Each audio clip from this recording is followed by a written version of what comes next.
سب سے بڑی دولت ایمان ہے، اور ایمان میں ایمان بالغیب اصل ہے،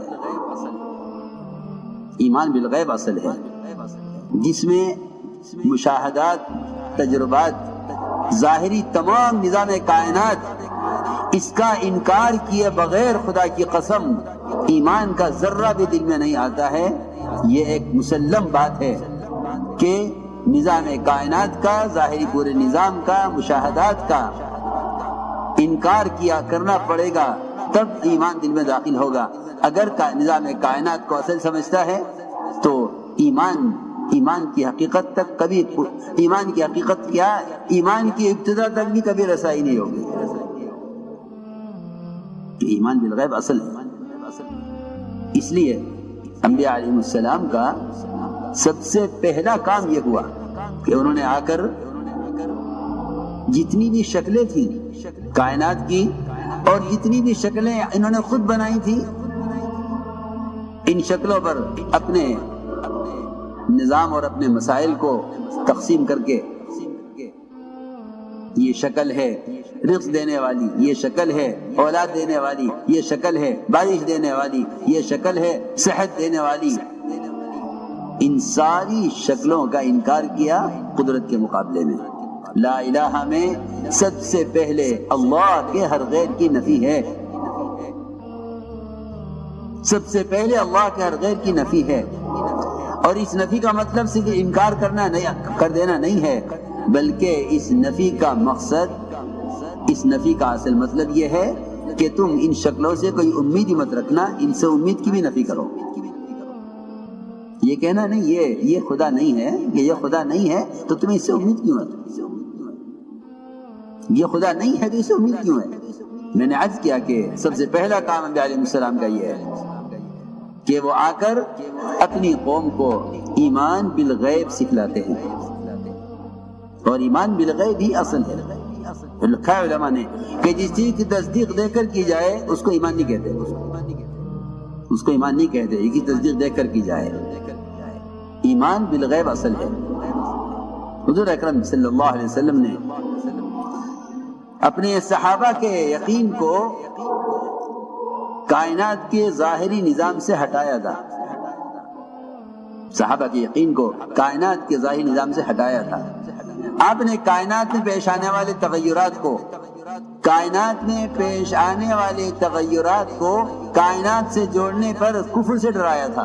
میری بات بہت توجہ چاہتی ہے کہ نظام کائنات کو کائنات سے مت جوڑنا، نظام کائنات کو براہ راست خالق کائنات سے جوڑنا۔ اگر تم نے کائنات کے نظام کو کائنات سے جوڑا تو دہریت میں پڑو گے، اس لیے کہ دہریت کہتے ہی اس کو ہیں کہ نظام کائنات کا نظام کائنات سے چل رہا ہے، یعنی زمانہ زمانے کو چلا رہا ہے۔ دہریت اسی کا نام ہے، دہریت اسی کا نام ہے کہ نظام کائنات کائنات سے چلتا ہے، نہیں، نظام کائنات خالق کائنات سے چلتا ہے۔ خدا کی قسم، جتنے منتظر اسرافیل سور پھونکنے میں اللہ کی طرف پیشانی لگائے ہوئے، نظر جمائے ہوئے اللہ کے امر کے منتظر ہیں، جتنا انتظار ان کا ہے اللہ کے امر میں سور پھونکنے، سارے عالم کو تباہ کرنے کے لیے، خدا کی قسم اتنا ہی منتظر ایک درخت کا پتا سوکھ کر درخت سے گرنے میں اللہ کے امر کا منتظر ہے۔ جی ہاں، اس پر ایمان لانا ہوگا، تاکہ اس درمیان کی جتنی شکلیں ہیں، اسرافیل کے سور پھونکنے سے لے کر اس پتے کے گرنے تک، اور جبرائیل کے حجم اور ان کے قد و قامت اور ان کے پھیلاؤ سے لے کر، ان کے طول و عرض سے لے کر ایک چونٹی تک، جتنی شکلیں ان کے درمیان میں ہیں، ان ساری شکلوں کا اسی طرح انکار کرنا پڑے گا کہ کرنے والی ذات صرف اللہ کی ہے۔ اللہ کو بولنا سب سے بڑی عبادت ہے، اللہ کو بولنا ذکر ہے۔ اس زمانے میں لوگ صرف تسبیح پڑھنے کو ذکر سمجھتے ہیں، میری بات توجہ چاہتی ہے، بول، اس زمانے میں لوگ صرف تسبیح پڑھنے کو ذکر سمجھتے ہیں، نہیں، بلکہ نبی کو جو ذکر کا حکم ہے، نبی کو جو ذکر کا حکم ہے، اس میں نبی کو اس کا حکم ہے کہ آپ کھڑے ہوئیے اور آپ اللہ کی بڑائی کو اس کی کبریائی کو ان تمام شکلوں کے مقابلے میں بڑا بیان کیجئے. آپ سے اور انبیاء سابقین سے جو کفر کی لڑائی ہے وہ ذکر پر نہیں ہے. ٹھیک ہے، تسبیح آپ نے صبح پڑھ لی، ایک شام کو پڑھ لی، اس میں کوئی شک نہیں. اللہ کے ذکر کے انوارات، اس کے ذکر کے فضائل، اس کے ذکر کی برکات سب اپنی جگہ ہے، اس سے انکار نہیں ہے. لیکن یہ بات یاد رکھنا کہ اللہ کے غیر کا تأثر دلوں سے نکلے گا نہیں جب تک اللہ کی ذات سے ہونے میں اس کے غیر کا انکار نہ ہو. ایک لا الہ الا اللہ کا ذکر ہے، ایک لا الہ الا اللہ کے تذکرے ہیں. چنانچہ صحابہ نے عرض کیا کہ اونٹوں میں خارج پھیل گئی ہے. آپ نے سوال کھڑا کیا کہ اونٹوں میں خارج کیسے پھیلی ہے؟ صحابی نے جواب دیا کہ ایک اونٹ کو ہوئی تھی، سب کو ہو گئی. یہ جی ہاں کہ نہیں، یہ بات کلمے کے اور ایمان کے بالکل خلاف ہے. یہ اللہ کی قدرت کا انکار کر دینا ہے. جی ہاں، پکی بات ہے. یہ قدرت کا انکار کر دینا ہے کہ ایک کو ہوئی تھی بس سب کو ہو گئی. فرمایا آپ نے کہ اگر اس ایک سے سب کو خارش ہوئی ہے تو پہلے اونٹ کو خارش کہاں سے ہوئی؟ یہ بتلاؤ. نعوذ باللہ، نعوذ باللہ یہ کہنا کہ پہلے اونٹ کو اللہ کے حکم سے ہوئی، باقی کو اونٹوں سے ہو گئی، یہ نظام قدرت کا نظام کہلانے کے قابل نہیں ہے. کہ ایک اونٹ کو خارش ہو گئی تھی پھر سب کو ہو گئی، نعوذ باللہ. اللہ تو ایک کو چاہتے تھے مگر سب کو ہو گئی. نہیں، اس کی کوئی گنجائش نہیں ہے. اللہ کو اللہ ماننے کا تقاضا یہ ہے کہ کائنات میں کوئی ذرہ حرکت نہیں کرتا اس کے امر کے بغیر. تو جو امور پیش آتے ہیں ان امور کو اللہ کی طرف پھیرنا، ان امور کو اللہ کی طرف پھیرنا، یہ ہے اللہ پر ایمان لانا. یہ ہے اللہ پر ایمان لانا کہ تم کائنات کے تغیرات کو براہ راست خالق کائنات سے جوڑو. ورنہ صاف بات یہ ہے کہ جو کائنات کے تغیرات کو کائنات سے جوڑ دیں گے ان کے اللہ کے درمیان یہ شکلیں حائل ہو جائیں گی، رکاوٹ بن جائیں گی. یہ پکی بات ہے کہ جو کائنات کے تغیرات کو کائنات سے جوڑ دیں گے وہ اللہ تک نہیں پہنچ سکیں گے. وہ اللہ تک نہیں پہنچ سکیں گے. کیوں؟ اس لیے کہ وہ کہیں گے کہ نجومیوں کو بھی خبر ہے کیا ہوگا. اگر نجومی کا انکار نہیں کریں گے تو یہ نجومی ہوں گے، ستاروں کے پجاری ہوں گے، یہ ستاروں کے پجاری بنیں گے. اگر یہ زمین سے ہونے کا انکار نہیں کریں گے تو یہ زمین کے پجاری بنیں گے اور دوسروں کو بھی کہیں گے آؤ تم بھی ہمارے ساتھ زمین کا شکریہ ادا کرو کہ زمین غلہ دے رہی ہے. میں بہت اہم بات کہہ رہا ہوں. عقائد بگڑتے ہیں نظام کائنات کو کائنات سے جوڑنے کی وجہ سے. عقیدہ بگڑتا ہے نظام کائنات کو کائنات سے جوڑنے کی وجہ سے. عقیدہ درست ہوتا ہے نظام کائنات کا اللہ کے مقابلے میں انکار کرنے سے. عقیدہ درست ہوتا ہے. عقیدے کی درستگی یہ ہے اگر یہ نہیں سیکھو گے، یہ نہیں سکھلاؤ گے اور روزانہ بالالتزام بلا ناغہ اس کی دعوت نہیں دو گے تو یقین اور حالات، یقین کا بگاڑ اور حالات یہاں تک پہنچا دیں گے کہ تمہیں بھی بیٹھ کے سوچو گے کہ اگر ہم ان کے ساتھ زمین کی جے نہ کہیں تو کیا ہوگا. قانون تو یوں کہہ رہا ہے. پکی بات ہے. وہ تو اللہ کی طرف بلانے کی وجہ سے اللہ کے غیر کا تأثر دل سے نکلتا ہے.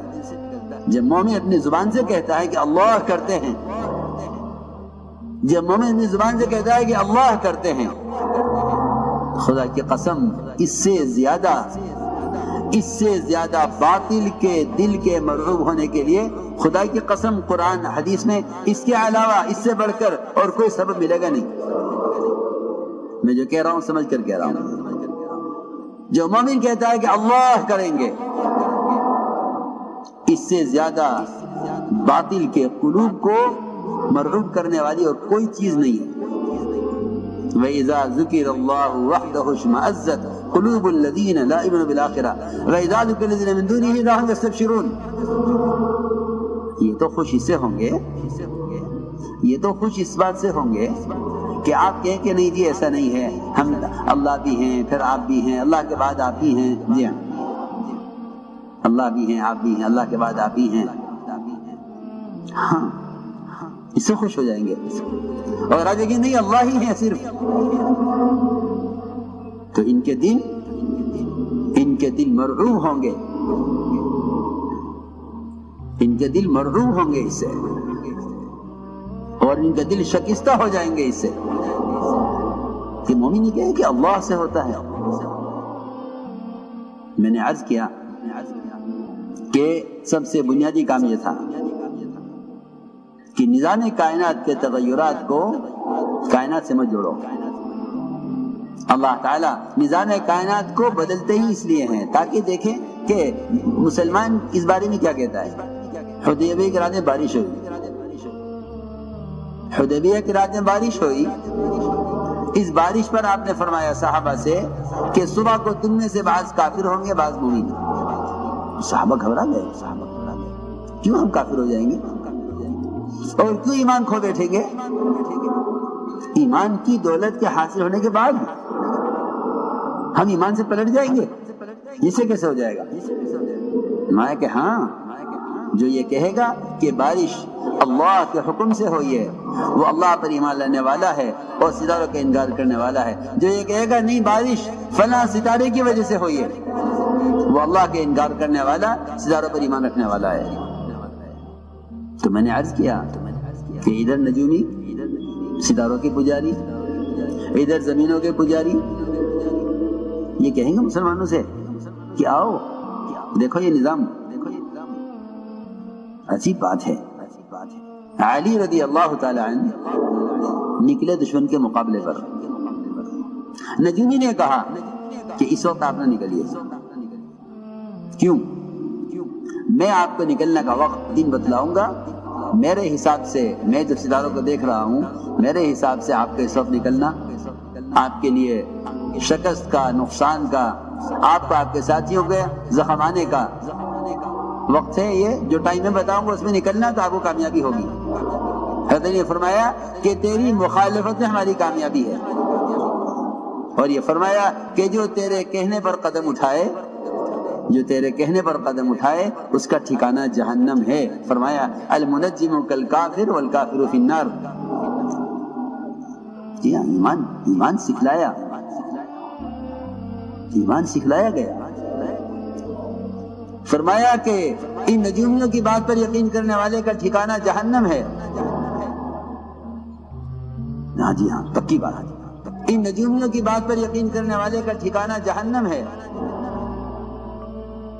ان نجومیوں کی بات پر یقین کرنے والے کا ٹھکانہ جہنم ہے.